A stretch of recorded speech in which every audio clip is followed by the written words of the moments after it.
One night, the noises from 403 grew louder, like furniture being dragged across the floor. Curious and a bit annoyed, I went upstairs to check. I knocked lightly on the door. "Mrs. Palmer?" I called out. "Everything okay in there?"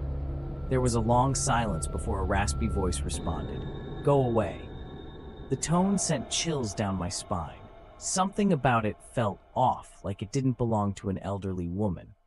A week later, the landlord informed me that the building's water pipes were being inspected and access to all apartments was required.